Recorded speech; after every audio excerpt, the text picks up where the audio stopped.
everyone, and welcome to this episode of Sleep Like a Boss. And today we are going to talk about business and most importantly about what the biggest challenge is to upgrade to new pricing. Now, spoiler alert, the answer is you. My name is Hansen, and I'm the founder and CEO of Sleep Like a Boss, where we are a team of myself and 6 team members working globally with people who have severe sleep issues. And I'm also a business coach and mentor for people who are having online businesses and who work with health or personal development topics. Now, one of the things that I see over and over and over again is that service providers do not charge appropriately. And there's 2 reasons for this. One reason is that they start writing down how many hours they will work on a certain client, how long it will take them to establish recommendations, and then they look at what they think is a high hourly price, and then they want to get a little bit of profit, and then that's how they evaluate their pricing. The problem with that is that if you charge hourly, it's not accurate unless you do something hands-on like cutting hair or a massage, yes. But if you are a health provider like me, I'm not charging per hour. I'm charging per service, per result. And I can deliver that result because I have an education that has taken me years and a lot of money to get. And the reason why I can be on a call with someone and immediately see where the issues are, go through their protocols and make this recommendation, actually understand the lab results that we are doing, I'm charging for the years that it has cost me to get that down and to be very efficient in that. So it's a whole different ball game.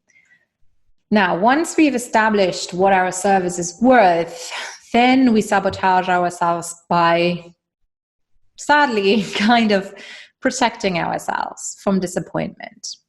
Most of the time, we connect a negative outcome with something positive, which is totally absurd.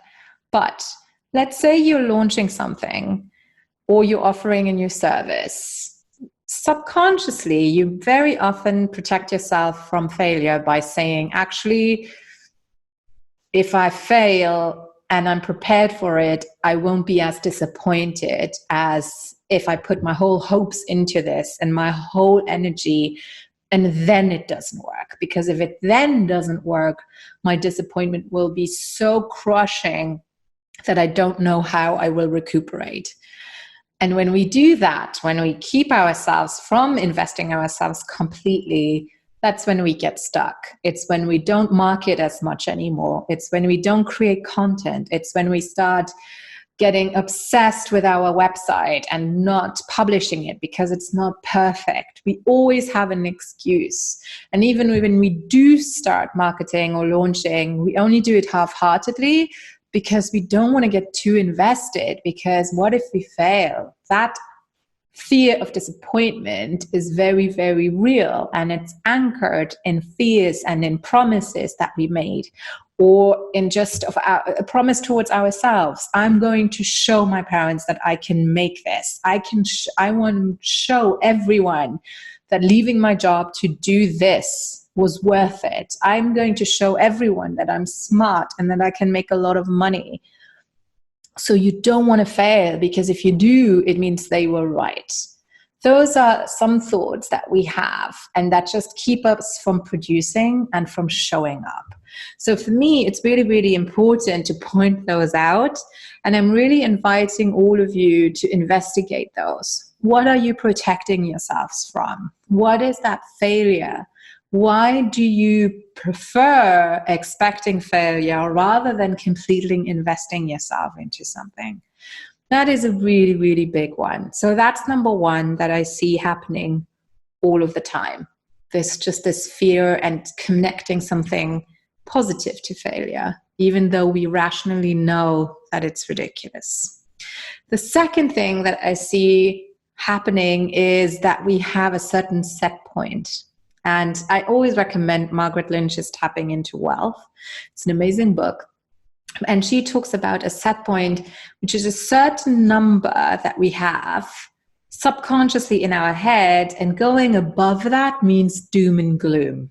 It's really weird. It might be 20,000, it might be 50,000, it might be 100,000, it might be 1,000,000.